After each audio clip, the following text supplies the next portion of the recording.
Allah yaj'alna wa iyyakum fi hifdhihi insyaallah. Segala puji bagi Allah Subhanahu wa taala yang memberikan kita taufik, memberikan kita pertolongan untuk menghidupkan waktu di antara fajar, di antara subuh dan terbitnya matahari.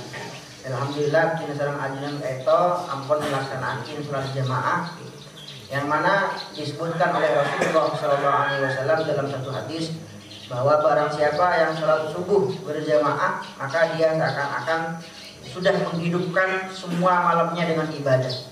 Dan juga disebutkan dalam sabda Rasulullah SAW yang lain bahwa barang siapa yang sholat berjamaah subuh maka dia telah dijaga oleh Allah Subhanahu wa taala, dia ada dalam kandungan Allah Subhanahu wa taala, dijaga dari hal-hal yang tidak dia inginkan, dari segala keburukan, dari segala hal yang tidak dia inginkan.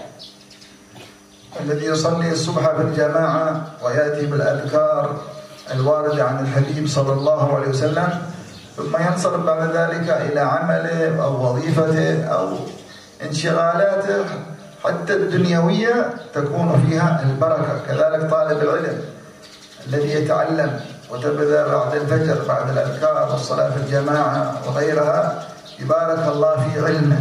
قال صلى الله عليه وسلم بورك لأمتي في بكورها. Seseorang yang melaksanakan sholat subuh berjamaah kemudian setelah itu dia membaca zikir-zikir, wirid-wirid yang diajarkan oleh Rasulullah SAW sampai terbitnya matahari, maka meskipun setelah itu dia melakukan perkara-perkara duniawi seperti bekerja dan lain sebagainya, maka setiap perkaranya akan mendapatkan barokah dari Allah Subhanahu wa taala. Rezekinya, pekerjaannya, semuanya akan mendapatkan barokah dari Allah Subhanahu wa taala. Wabil khusus juga untuk orang yang mencari ilmu, ya, para pelajar, para santri, jika sholat subuh berjamaah kemudian membaca zikir, maka ilmu yang akan ia pelajari di hari tersebut akan diberikan barokah yang sempurna dari Allah Subhanahu wa taala. Wa subhanallah hatta أصحاب الأشغال الدنيوية التي يباشرونها من الصباح مباشرة تكون في بركة. أهل الزراعة في زراعتهم من بعد الفجر، وأهل الذين يركبون البحر ويصطادون السمك ومن بعد الفجر وغيرها. بعكس في زماننا هذا الوظائف الدنيوية تجدهم ينامون ويشبعون نوم ثم يقومون إلى عملهم إلا وقت الضحى بعد قبل الظهر. لكن هذه الأشغال سبحان الله معروفة في الزراعة أو في البحر أو بعض الأعمال في طلب العلم. كان طريق السلف في طلب العلم من بعد الفجر تجد الحلقات أيضا تبدأ تستمر لأجل هذه البركة، بركة الوقت حتى في الرزق الحسي فضلا عن الرزق المعنوي. الرزق المعنوي أرزاق القلوب من معرفة الله، من اليقين، من خشية الله. والرزق الحسي له علاقة بالبكور، العمل أول النهار. وكذلك الرزق المعنوي مما يتنزل على القلوب أيضا في بركة لمن يعمر هذا الوقت. Karena waktu pagi ini adalah merupakan waktu yang barokah. Rasulullah SAW pernah berdoa, ya Allah, berkahilah untuk umatku di waktu pagi. Nah, oleh karena itu banyak mulai dulu ini orang-orang yang bekerja di pagi hari mendapatkan barokah dalam rezeki mereka, mendapatkan barokah dalam pekerjaan mereka, seperti mereka yang berangkat ke pasar di waktu pagi, seperti mereka yang berangkat para pengento nyari cumpok nelayan dalam waktu pagi. Dalam hal-hal tersebut, dalam perkara-perkara duniawi yang mereka lakukan di pagi hari, mereka mendapatkan barokah yang terasa, mereka mendapatkan barokah yang jelas. Tidak seperti orang yang di zaman sekarang mereka pergi ke tempat kerja mereka pergi ke kantor mereka ketika waktu duha, ya, jam 7 atau jam 8 mereka baru berangkat, ya, setelah bangun tidur mereka berangkat ke tempat kerja mereka. Nah ini barokah, ya, yang dirasakan di pagi hari dengan doa Rasulullah SAW bukan hanya berkaitan dengan rezeki yang hissi, bukan berkaitan dengan rezeki yang nampak, ya, seperti uang dan lain sebagainya, akan tetapi ini juga berkaitan dengan rezeki maknawi yang berkaitan dengan ilmu dan lain sebagainya. Fa'allamana Rasulullah sallallahu alaihi wasallam anna fi kulli yawm نصبح فيه ينزل من حضرة الله سبحانه وتعالى في كل يوم قضاء الله وقدره، في كل يوم فيه الخير وفيه الشر، ونحن نسأل من الله الخير ونستعيذ كما قرأنا في الورد اللطيف، نستعيذ بالله من الشر. Maka di setiap harinya Allah Subhanahu wa taala memberikan keburukan dan juga memberikan kebaikan. Ada qadar dan qadar yang baik, juga ada qadar dan qadar yang buruk. Oleh karena itu seperti di zikir yang kita baca tadi dalam Wardul Latif, kita meminta kepada Allah Subhanahu wa taala segala kebaikan dan kita berlindung kepada Allah Subhanahu wa taala dari segala keburukan. فتطلب من الله تقول اللهم اني اسالك خير هذا اليوم. تسأل من الله خير هذا اليوم، لأن في كل يوم يتنزل من الله خير، فأنت فتطلب من الله يوميا بعد الفجر اللهم إني أسألك خير هذا اليوم. وإيش في هذا اليوم؟ قال في هذا اليوم في فتحه في نصر من الله، تطلب النصر، فتحه ونصره، تطلب من الله النصر وبركته، وتطلب بالهدى اللي يتنزل في هذا اليوم والنور اللي يتنزل في هذا اليوم. فالدعاء هذا في سر. الإنسان دائما يعلق قلبه بالدعاء. إن اليوم في زماننا كثير من الناس يغفل عن الدعاء، حتى الذي في طلب العلم أو في الدعوة إلى الله هو يعتمد على عقله أو علمه ويقصر في مسألة الدعاء، مع أن الدعاء هو الأساس. Oleh karena itu tadi kita baca dalam Wardul Latif, wirid yang diajarkan oleh Rabi Abdullah bin Alawi Al-Haddad, kita berdoa, Allahumma inni as'aluka khairal hadzal yawm. Ya Allah, kami meminta kepadamu kebaikan-kebaikan yang Engkau turunkan pada hari ini. Ya. Baik itu kebaikan berupa apa? Fathah, berupa futuh, dibukanya segala pintu kebaikan. Ya. Wa nasrahu, dibantunya kita dalam segala urusan. Ya. Ditolongnya kita dalam segala urusan. Wa barakatuhu, dibarakainya segala urusan kita. Wa hudahu, dan kita juga meminta petunjuk kepada Allah Subhanahu wa taala. Ya. Karena di dalam wirid, di dalam doa ini ada sir, ada rahasia dari Allah Subhanahu wa taala, ya, ada rahasia yang mendatangkan barokah Allah Subhanahu wa taala, yang mana doa ini merupakan fondasi bagi kita. Yang mana doa ini merupakan asas bagi kita. Dan banyak orang di zaman sekarang ini yang lalai berdoa pada Allah Subhanahu wa taala, lupa bahwa doa ini merupakan kunci keberkahan di dalam hidupnya. جاء في الحديث الصحيح قال صلى الله عليه وسلم الدعاء مخ العبادة، في رواية الدعاء هو العبادة، فكأن لب العبادة عبادة الله، جوهرها حقيقتها لبها زبدة العبادة أن يتوجه الإنسان بقلبه ولسانه وظاهره وباطنه بالدعاء إلى الخالق، فالدعاء مخ العبادة. Dalam satu hadis Rasulullah SAW menjelaskan bahwa doa ini merupakan otak dari ibadah, bahwa doa ini merupakan inti dari ibadah. Bahkan dalam hadis yang lain Rasulullah SAW bersabda, doa huwal ibadah, bahwa doa itu adalah ibadah. Nah, ini menunjukkan bahwa inti dari ubudiyah, inti dari ibadah kita pada Allah Subhanahu wa taala itu ketika kita memfokuskan diri dengan hati kita, dengan pikiran kita, dengan lisan kita untuk meminta berdoa kepada Allah Subhanahu wa taala. Allah yukrimna wa yaj'al awqatana fiha ad-du'a laila nahar. Semoga Allah Subhanahu wa taala memuliakan kita dan menjadikan waktu kita ramai dengan doa di siang hari ataupun di malam hari.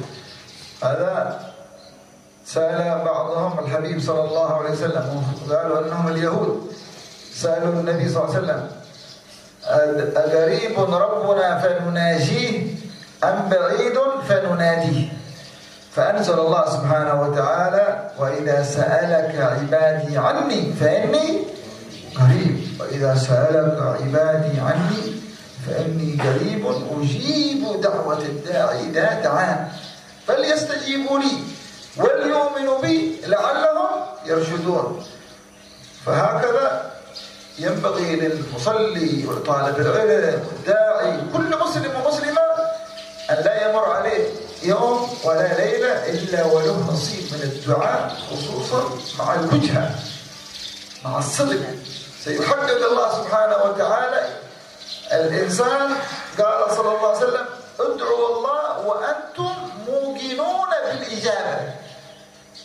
أما إنسان يدعو يجرب وفي شك، يمكن يجيب الله يمكن ما يجيب، في شك. لا، ادعو الله وأنت موقن بالإجابة. إذا دعيت الله وأنت موقن بالإجابة يستجيب لك، يستجيب لك الله. أما الدعاء هكذا انتبه الإنسان، لابد من شروط الدعاء اليقين في الإجابة.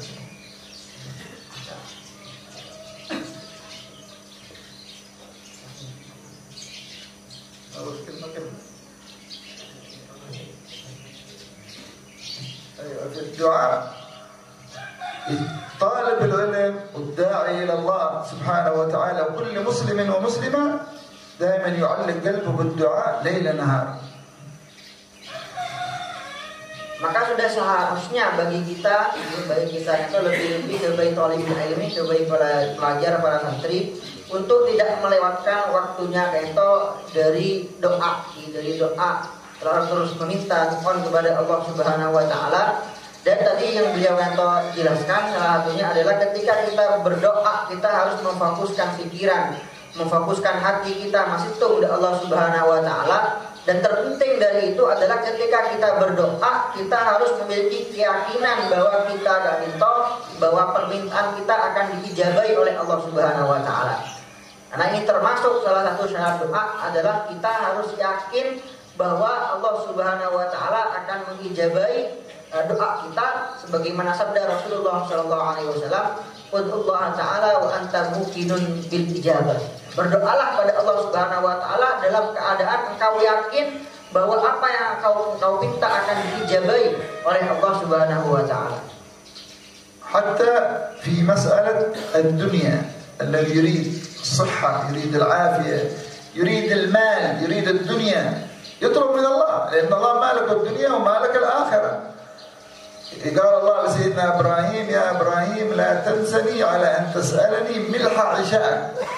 يعني قلبك يعلق به سبحانه وتعالى حتى في أمور الدنيا تطلب من الله تريد كذا تريد كذا. أهم شيء الإخلاص واليقين. Meskipun di dalam urusan dunia kita juga dianjurkan untuk meminta kepada Allah Subhanahu wa taala.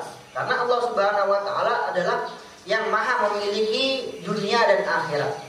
Bahkan di dalam sebagian asar dijelaskan bahwa Allah Subhanahu wa taala berfirman kepada Nabi Ibrahim, "Wahai Ibrahim, mintalah kepadaku meskipun itu berupa garam di waktu makan malam, bilha asya, hingga buja eboktok makan malam. Itu mintalah kepadaku meskipun sekedar garam." Karena apa? Karena ini mengajarkan kepada kita untuk menggantungkan hati kita selalu kepada Allah Subhanahu wa taala. Wa a'zam hadha ad-du'a ذكره الله في القرآن كثير وجاءت الأحاديث الكثيرة الواردة في فضيلة الدعاء وأنه يدل على صدق العبودية لله. Dan doa ini dijelaskan fadilahnya, keutamanya banyak sekali dalam Al-Quranul Karim yang mana menunjukkan bahwa doa ini merupakan suatu bukti kesungguh-sungguhan, membuktikan ketulusan sifat kehambaan seorang hamba kepada Allah Subhanahu wa taala. ومن أعظم آداب الدعاء وشروط الدعاء هو اللقمة الحلال. اللقمة الحلال أن يكون الإنسان طعامه ومشربه وملبسه كله حلال. هذا من شروط استجابة الدعاء. Termasuk syarat doa yang paling penting ini adalah suapan yang halal. Adalah seorang makanannya halal, apa yang dia minum juga halal. Ini termasuk adab atau syarat yang terpenting dalam diijabahinya suatu doa. وأين الحلال في زماننا؟ أهم شيء يكون الإنسان لا يكون عنده طعام ولا شراب متيقن انه حرام. اما لا يبحث يفتش وسواس. في زماننا هذا زمان الربا وزمان المعاملات اكثرها الفاسده، لا يفتش ويبحث على نفسه يفتح له باب الوسواس لكن متيقن أن طعامه هذا حلال وشرابه حلال يقين هذا المقصود اللي يكون حلال. Nah, di zaman sekarang meskipun kita ketahui sulit ya, di zaman yang penuh dengan riba, penuh dengan syubhat ini, kita yakini sulit mendapatkan makanan-makanan yang halal, rezeki yang halal, akan tetapi minimal ya, yang dimaksud dengan mendapatkan rezeki yang halal, seorang tidak memakan harta atau rezeki yang dia yakin 100% bahwa itu adalah haram.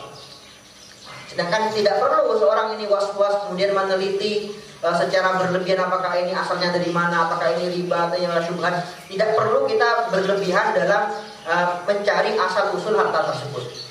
Sayyidina Sa'ad ibn Abi Waqqas radhiyallahu anhu ahad al-ashara al-mubasysyirin bil jannah.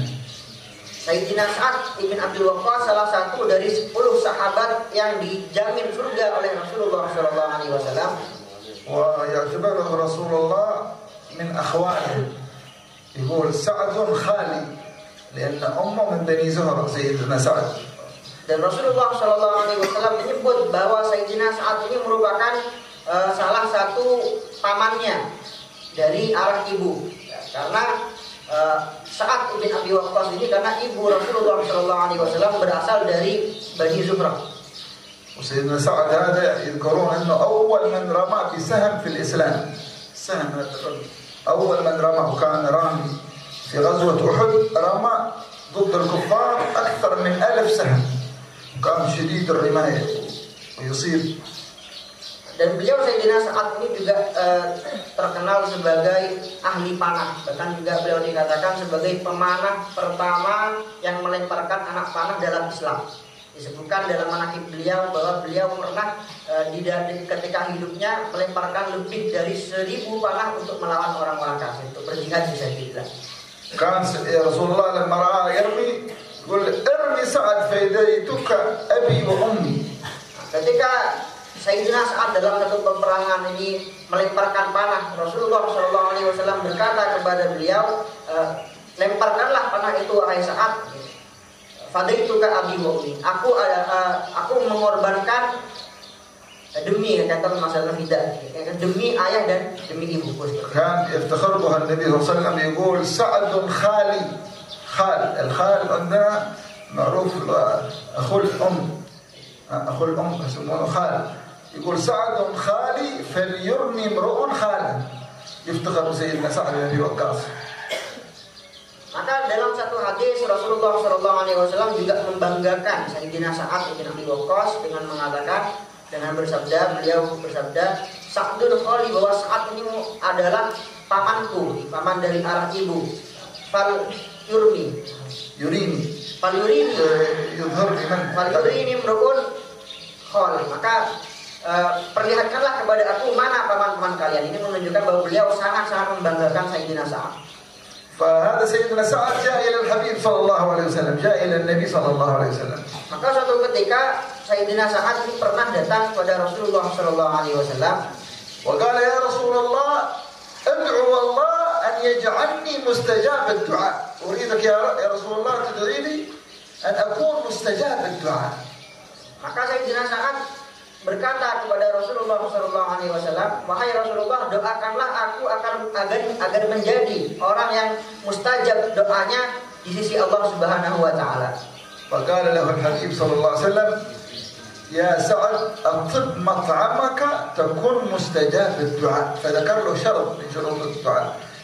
Maka Rasulullah SAW bersabda kepada Sayyidina Sa'ad, wahai Sa'ad, perbaikilah makananmu dan jadikanlah makananmu ini halal, maka Allah Subhanahu Wa Taala akan menjadikan doamu mustajab.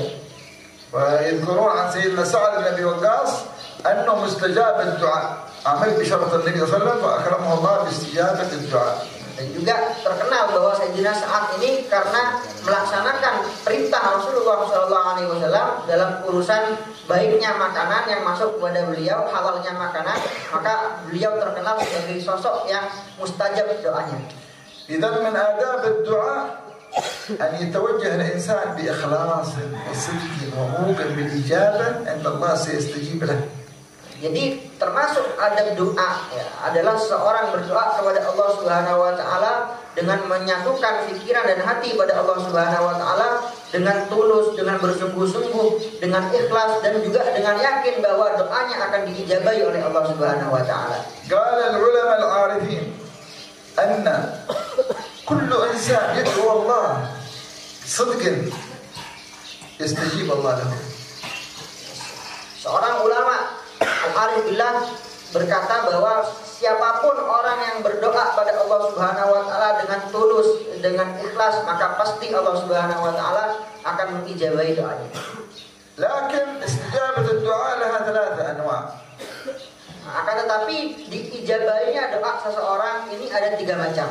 إما يستجيب لك سبحانه وتعالى نفس الدعوة التي دعوت بها أنا أريد كذا يحقق الله لك كذا. Ada kalanya ijabah doa ini Allah Subhanahu wa taala memberikan untuk seseorang persis seperti apa yang minta, ya. Kalau minta mobil, beri mobil, minta bini rekin, misalkan bini rekin. يحقق لك الله نفس الدعوة. Allah Subhanahu wa taala akan memberikan untuk orang yang berdoa ini persis seperti apa yang dia minta dalam doanya. أو يدخر لك هذه الدعوة إلى يوم القيامة إلى الآخرة. Atau Allah Subhanahu wa taala tidak memberikan ia apa yang ia minta persis seperti apa yang ia minta, akan tetapi Allah menyimpan doa ini baginya sampai kelak di hari kiamat. فبعض الناس يبلغون درجات في الجنة فيأتون يوم القيامة كيف حصلنا على هذه الدرجات العظيمة لم نعمل هذه الأعمال. قال هذا بسبب دعواتكم التي كنتم تدعونني فادخرتها لكم في الآخرة. Maka sebagian orang kelak di surga nanti, ya, mereka akan mendapatkan derajat yang sangat tinggi, mendapatkan pangkat yang sangat tinggi di surga Allah Subhanahu wa taala nanti. Akhirnya mereka heran, bertanya mereka kepada Allah Subhanahu wa taala, dari mana kami bisa mendapatkan pangkat-pangkat yang sangat tinggi ini, mendapatkan derajat-derajat yang sangat luhur ini. Maka dikatakan kepada mereka, ini adalah dengan berkah doa-doa kalian dulu di dunia, yang mana aku simpan dan aku simpan bagi kalian dan aku berikan pahalanya sekarang di akhirat. أو يدفع عنك بسبب هذه الدعوات يدفع عنك مصيبة أو مرض أو مصيبة يدفع عنك بلوى كانت ستنزل بك ببركة أنك داعي تدعو يدفع الله عنك هذه المصائب والابتلاءات ببركة الدعاء. Atau bentuk ijabah doa yang ketiga itu adalah Allah Subhanahu wa taala dengan barokah doa ini Allah Subhanahu wa taala menolak bala dari seseorang, menolak musibah dari seorang yang berdoa tersebut, ya. Bisa saja dengan barokah doa Allah Subhanahu wa taala menjauhkan seseorang yang berdoa tadi dari musibah, dari bala dan dari setiap hal-hal yang tidak dia inginkan. وبعض الناس يستعجل أو يدعو اليوم دعوة إلى الله سبحانه وتعالى، يدعو دعوة معينة يريدها مستعجل، يريد الدعوة اليوم بسرعة، يشترط على الله أنت تتأدب، تدعو الله وتتأدب. قالوا عن سيدنا موسى كان يدعو ويؤمن أخوه هارون، هذا نبي وهذا نبي. متى استجاب الله دعوته؟ بعد 40 سنة لما أهلك الله فرعون، بعد 40 سنة دعوا الله، هذا نبي، شوف نبي، والذي يقول آمين أخوه سيدنا هارون يقول آمين، ذا يدعو ذا يقول آمين. بعد 40 سنة استجاب الله. ونحن الآن مغرور، الآن يريد اليوم يتحقق الدعوة حقه بسرعة. هذا غرور وقلة أدب مع الحق سبحانه وتعالى. Sebagian orang itu ketika berdoa itu termasuk beliau katakan merupakan su'ul adab. Orang yang berdoa mau langsung diberikan apa yang ia minta secara langsung, secara kontan. Itu siapa Anda? Yang bisa itu ngatur-ngatur yang bahasa syariat, ngatur-ngatur Allah Subhanahu wa taala. Nah, bahkan seorang Nabi Musa pun ketika itu beliau berdoa dan diamini oleh seorang nabi juga, Nabi Harun, baru diijabahi oleh Allah Subhanahu wa taala itu setelah 40 tahun. Apalagi orang yang akan kita seperti itu, makanya jangan sampai seorang ini ketika berdoa jangan sampai mustakjil. Kenapa jangan sampai kesusu, jangan sampai terburu-buru dalam ijabah doa. واحيانا يكون الدعاء في الحال يستجيب الله في الحال لبعض الانسان صاحب اذا اراد الله يستجيب له في الحال. Dan sebagian keadaan dalam sebagian contoh memang ada Allah Subhanahu wa taala memberikan apa yang dipinta oleh hambanya ini secara kontan, secara langsung. هذا جاء رجل ورسول الله يخطب الجمعة. Pernah ada seorang yang datang kepada Rasulullah Shallallahu Alaihi Wasallam yang mana pada waktu itu beliau itu dalam keadaan khutbah Jumat. فتأخر عليهم المطر. لم ينزل المطر أشهر في المدينة. لا يوجد مطر. ما تنزل المطر. Dan pada waktu itu musim paceklik, sudah lama sekali tidak turun hujan di Madinah, musim kemarau yang sangat panjang. فجاء هذا الأعرابي يا رسول الله لقد يشتكي إلى النبي صلى الله عليه وسلم ادعو الله نريد الغيث نريد المطر. Maka itu ada orang Arabi, kata orang Sisak, datang dari Rasulullah Shallallahu Alaihi Wasallam, kemudian mator tebu dari Rasulullah Shallallahu Alaihi Wasallam, ya Rasulullah, sudah lama sekali kami mengeluhkan sedikitnya air, tidak pernah turun hujan. Maka mintalah pada Allah Subhanahu Wa Taala agar Allah Subhanahu Wa Taala segera menurunkan air hujan. Ya Rasulullah, halakat المواشي الإبل البقر الغنم بسبب ما في مطر ويبست الأرض الزراعة.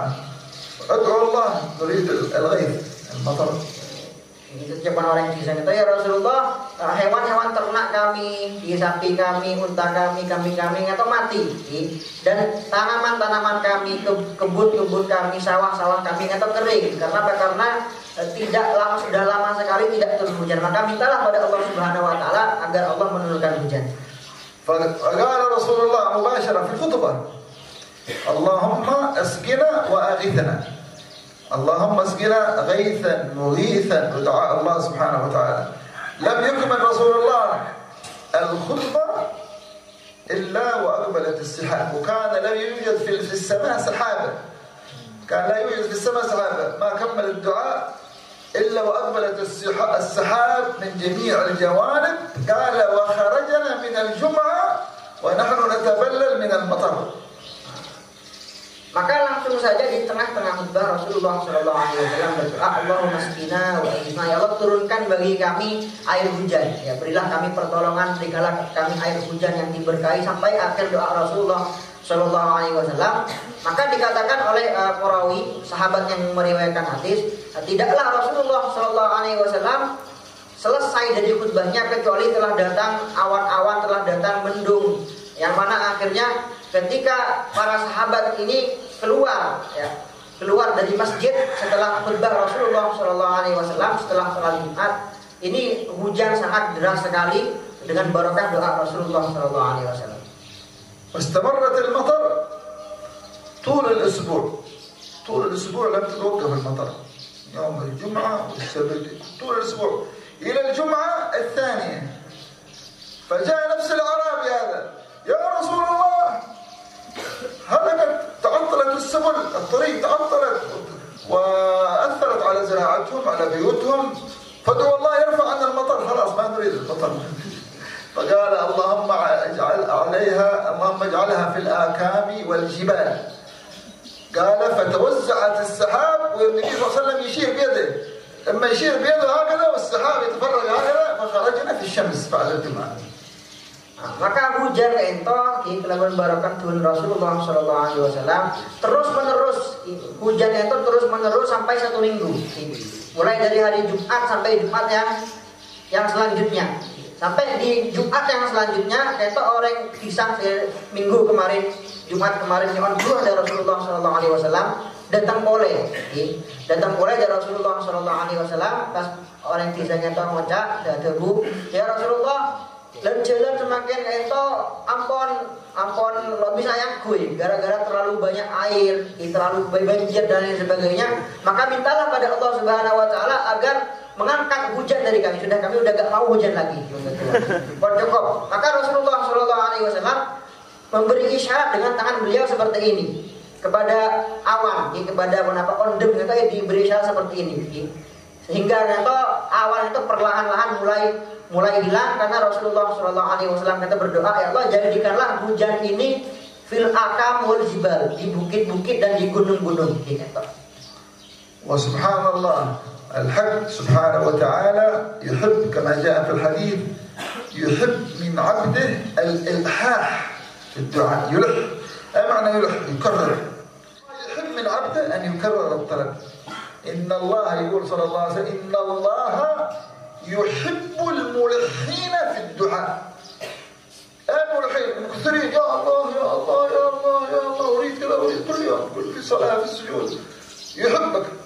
وأحيانا يذكرون أنه يؤخر الدعاء لبعض الصالحين لأن الله يحب منه أن يلح عليه، ما يستجيب له، يحب منه يسمع صوته، فلان هذا المسكين أو الضعيف أو المحبوب.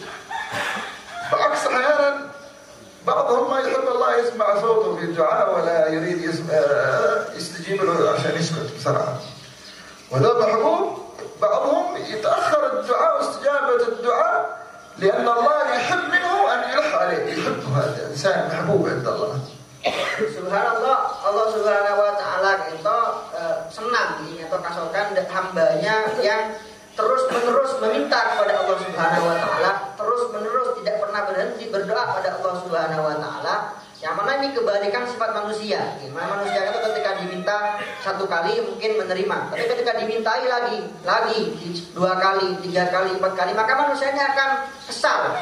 Filosofinya merepetain terus. Tapi Allah Subhanahu wa Ta'ala semakin diminta terus oleh hambanya, Allah Subhanahu wa Ta'ala semakin suka, semakin cinta kepada hamba tersebut. Disabdakan oleh Rasulullah SAW, wa innallaha yuhibbu al-mulhin fid du'a. Allah Subhanahu wa Ta'ala menyukai hambanya yang terus-menerus meminta kepada Allah Subhanahu wa Ta'ala. Semoga Allah Subhanahu wa Ta'ala menjadikan kita sebagai ahli doa.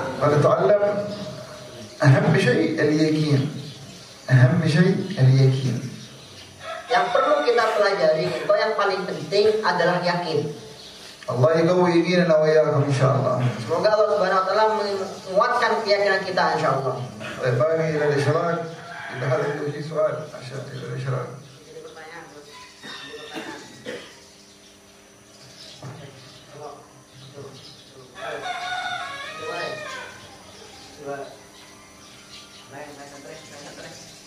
Kalau udah tanya, alumni tanya.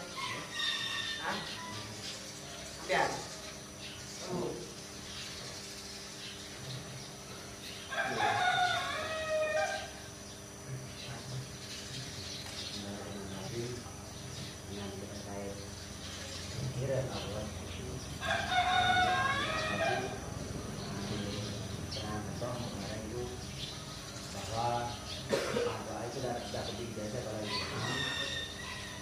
Tapi kita kadang perlu yang namanya tasadduq, perlu untuk ijazah. Di kita pribadi minta ijazah. Tasadduq dan kita ada dari hikmah dari akhir-akhir atau semuanya yang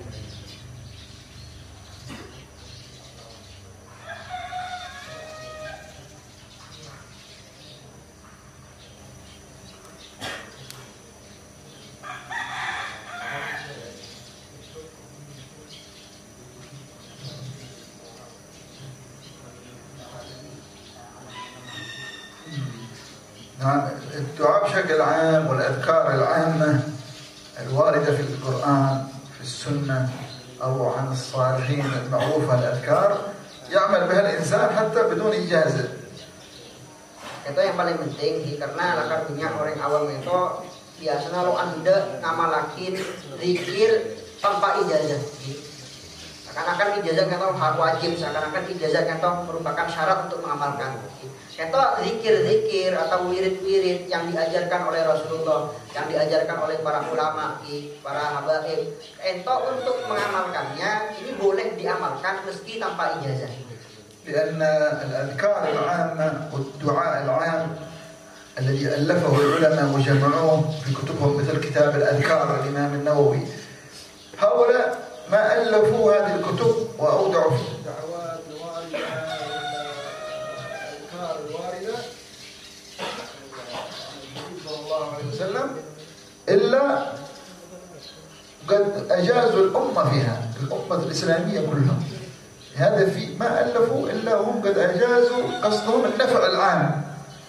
ما ألفوا هذه الكتب في دعاء إلا قصدهم النفع العام. مثل شيخنا في المرة مثلا الحفيظ حفظه الله لما جمع خلاصة المدد هذا كتاب مطبوع، ما قال هذا خاص لطلبتي وممنوع تنشرون، لا، هذا يطبع آلاف النسخ، ملايين النسخ.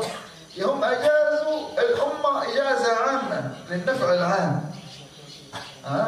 فهم هذا إجازوا المسلمين كلهم إجازة عامة فيعمل بها الإنسان بدون إجازة حتى. Karena doa-doa umum yang diajarkan oleh Rasulullah SAW atau doa-doa yang dikumpulkan oleh para ulama kita dalam kitab-kitab karangan mereka, seperti zikir-zikir yang dikumpulkan oleh Imam Nawawi dalam kitab Al-Azkar dan lain sebagainya, ini sudah diijazahkan secara umum oleh mereka. Ini mereka mengarang kitab, mereka mencetak kitab tersebut dan menyebarluaskannya.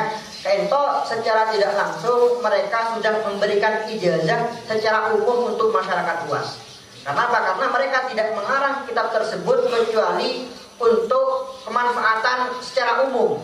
Jadi mereka mengarang kitab-kitab tersebut bukan khusus untuk para santri mereka atau khusus para pengikut mereka, seperti Habib Umar ketika mengumpulkan zikir-zikir dalam kitab Khulasoh. Beliau tidak mengatakan bahwa kitab ini khusus untuk santriku, tidak. Itu beliau menulis wirid tersebut ini untuk dimanfaatkan secara umum. الأفضل من وجد أحد من أهل العلم، والأفضل إذا وجد الإنسان هذه إجازة فالأفضل مع الإجازة، لكن ليس واجب.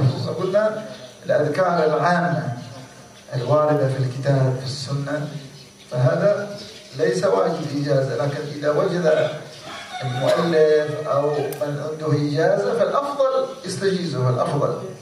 Nah, meskipun itu tidak menutup kemungkinan bahwa lebih utama bagi seseorang ini ketika menemukan ulama, menemukan para habaib atau menemukan penulis dari kitab tersebut, pengumpul dari kitab tersebut untuk meminta ijazah lebih utama. Akan tapi jika tidak bisa meminta ijazah, maka mengamalkan tanpa ijazah ini hukumnya juga boleh.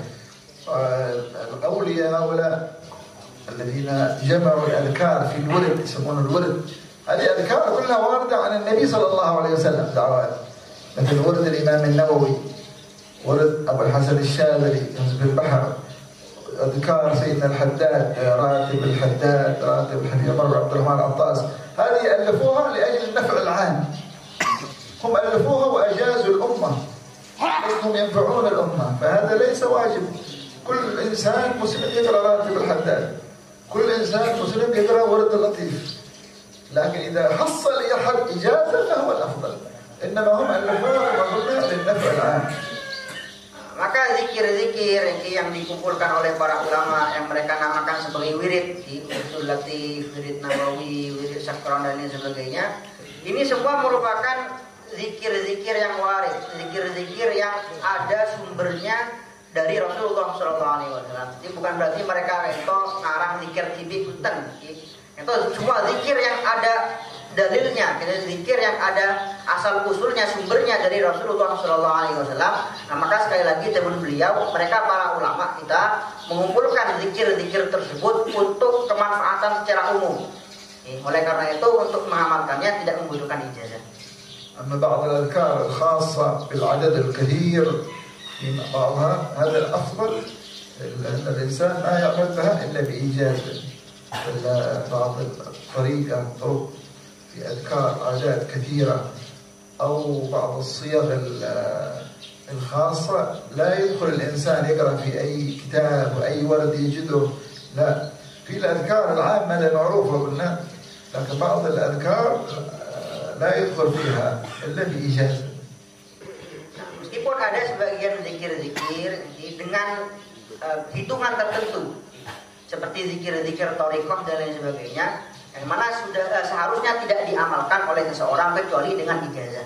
Memang ada sebagian zikir teman beliau seperti zikir-zikir thariqah yang tidak dianjurkan untuk diamalkan kecuali bagi orang yang memiliki izin khusus, memiliki ijazah dari seorang guru.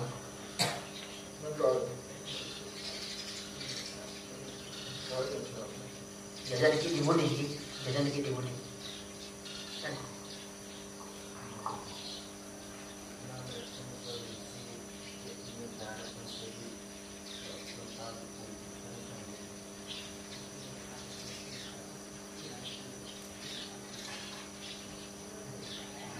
هذا ما ذكره في علاج أمراض القلوب بينها سيدنا الغزالي في كتبه من بداية الهداية، الإمام الحداد في كتبه مثل رسالة آداب سلوك المريد، رسالة المعاونة، يقرأها بتدبر.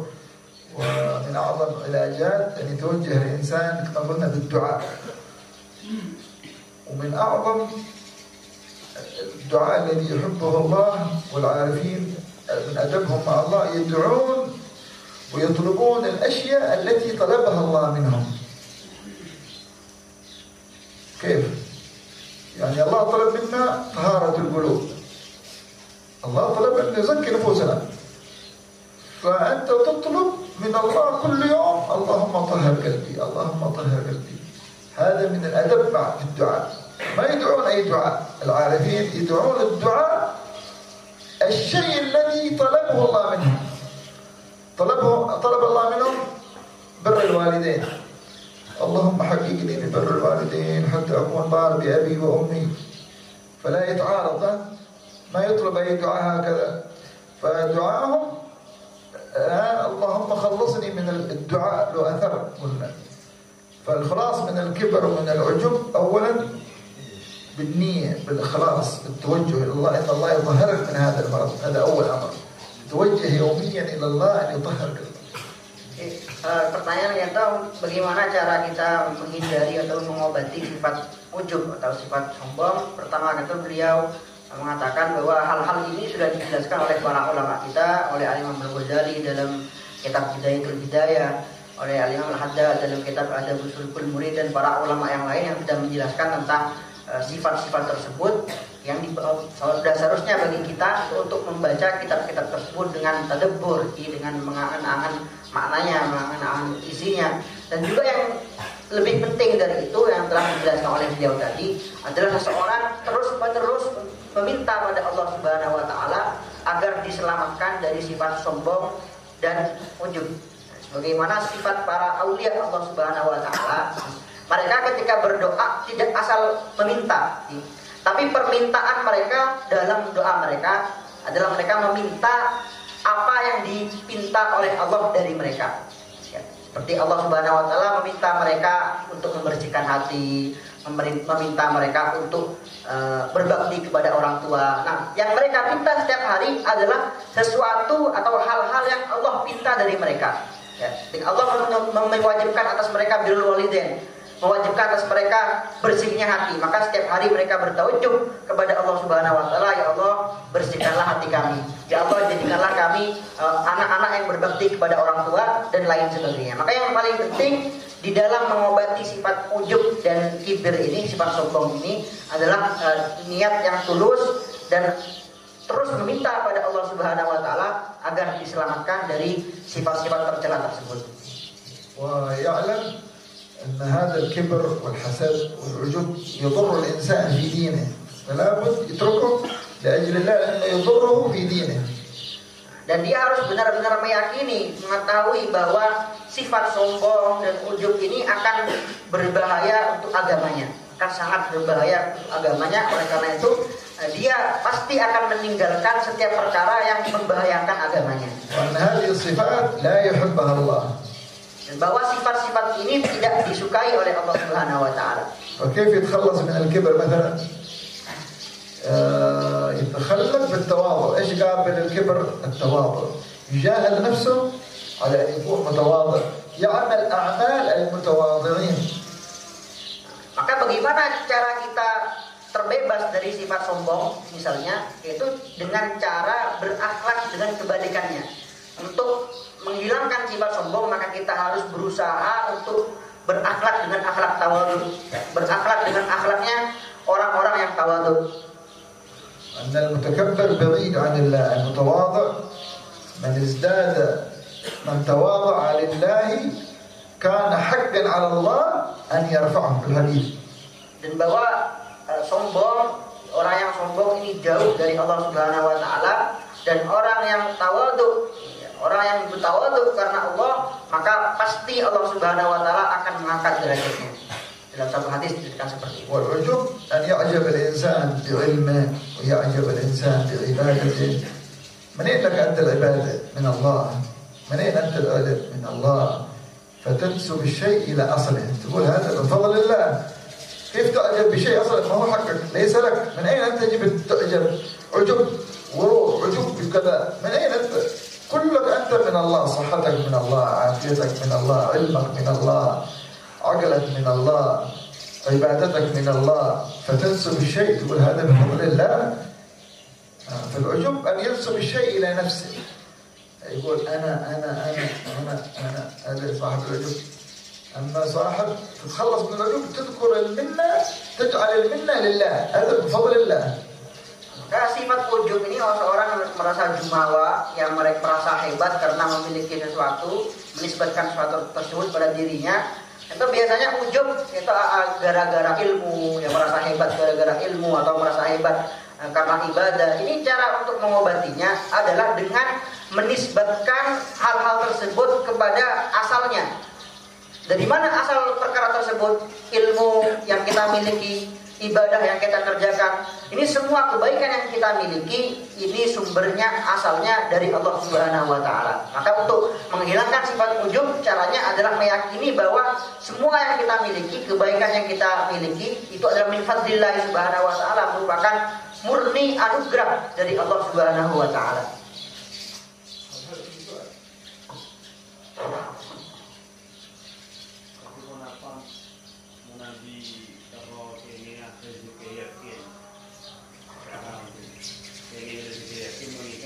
Sekarang krisis masalah keyakinan.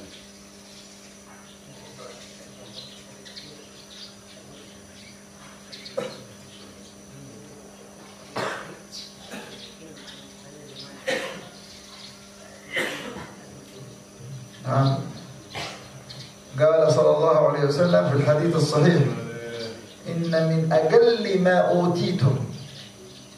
أوتيتم اليقين وعزيمة الصبر. هذا صفتين لا يعطيها الله قليل من الناس، الله يجعلنا منهم إن شاء الله. Dalam satu hadis Rasulullah SAW kita bersabda bahwa termasuk sedikit perkara yang diberikan kepada kalian, perkara itu diberikan hanya untuk sedikit orang saja, beberapa orang saja. Ini dua hal. Adalah yang pertama yakin, yang kedua azimatus sabr, yaitu keyakinan yang kesabaran yang kuat, kesabaran yang teguh. Yang mudah-mudahan kita diberikan dua perkara ini, amin. Amma quwwatul yaqin tarja' ila quwwat al-iman billah subhanahu wa ta'ala. Al-iman bi wa'dillah. أولا الإيمان بوجود الله. إذا قوي الإيمان بالله سبحانه وتعالى جاء اليقين بوعد الله، وأن الله هو الرازق، وأن الله هو المعطي، وأن الله هو الشافي، وأن الله هو النافع، وأن الله هو الضار. قوة اليقين. فكلما قوي اليقين قوة الإيمان يرجع إلى قوة الإيمان بالله. Kuatnya keyakinan kita itu tergantung kuatnya iman kita. Semakin kuat iman seseorang, maka begitu pula akan kuat keyakinannya. Dia kuat imannya kepada Allah Subhanahu wa taala, dengan imannya dengan wujud Allah Subhanahu wa taala, dia kuat imannya dengan janji-janji Allah Subhanahu wa taala, maka tadi semakin kuat imanannya pada Allah Subhanahu wa taala dengan janji-janji Allah, bahwa Allah Subhanahu wa taala adalah zat yang maha memberi rezeki, zat yang maha kuasa dan lain sebagainya. Semakin kuat imannya dalam hal tersebut, maka semakin kuat pula rasa yakinnya pada Allah Subhanahu wa taala. Fi asbab tuqawwi al-yaqin. Ada beberapa sebab, beberapa faktor yang bisa menguatkan keyakinan. Lakin akthar an-nas la yubali bi asbab allati tuqawwi al-yaqin, ma ya'khudh biha. Tetapi banyak orang-orang yang tidak mempedulikan atau tidak mengamalkan sebab-sebab ini. Akthar an-nas ya'khudh as-sabab alladhi yukaththir al-fulus. Karena banyak orang zaman sekarang ini hanya mengamalkan sebab-sebab atau amalan-amalan yang bisa memperbanyak uang. أكثر الناس يأخذ السبب الذي يجعل جسمه سمين أو في أكل كثير، هذا سبب يأخذ بهذا. أما أسباب يقين karena banyak orang di zaman sekarang ini yang justru lebih semangat dalam melakukan hal-hal yang bisa membesarkan tubuh mereka, menguatkan otot mereka dan lain sebagainya. Adapun sebab-sebab yang menguatkan keyakinan mereka tidak peduli sama sekali. أسباب بسرعة بغى يتزوج بسرعة، أسباب بسرعة يأخذ عشان يشتغل وظيفة عشان يريد الزواج، يأخذ سبب. Mereka justru lebih mengamalkan sebab-sebab atau hal-hal yang bisa membuat mereka cepat nikah, membuat rezeki mereka lancar. Mereka semangat melakukan sebab-sebab yang berkaitan dengan hal-hal tersebut. أو يريد أرض زراعية أو أرض يشتري أرض أو سيارة أو غيرها وظيفة، يعمل الأسباب. أنا أريد عمل في سوربايا، يأخذ سبب، لابد يتابع ويذهب إلى الحكومة إلى الأمير إلى الأمراء عشان يريد وظيفة، فيأخذ بالأسباب. الله جعل نفسه أيضا أسباب لقوة اليقين، في أسباب لهذا كله من الله، لكن أكثر الناس يأخذ الأسباب التي نفسه تحبها، مع أنه لو أخذ الأسباب التي تقوي اليقين سيتقوى يقينه. Contohnya di zaman sekarang ini ketika seseorang ini ingin tanah, ingin mobil, ingin pekerjaan dan lain sebagainya, maka dia melakukan sebab-sebab atau langkah-langkah yang bisa mewujudkan impiannya. Ya, ketika dia ingin uang, ingin tanah, pekerjaan dan lain sebagainya, dia bekerja ini, bekerja itu, bekerja di Surabaya dan lain sebagainya untuk menghasilkan apa yang ia harapkan. Ya. Nah begitu pula orang yang ingin kuat keyakinannya juga harus melakukan sebab-sebab. Ya, sebagaimana orang yang ingin mendapatkan perkara duniawi harus melakukan sebab-sebab, begitu pula orang yang ingin mendapatkan kuatul yakin juga harus melakukan sebab-sebab yang telah ditentukan oleh Allah Subhanahu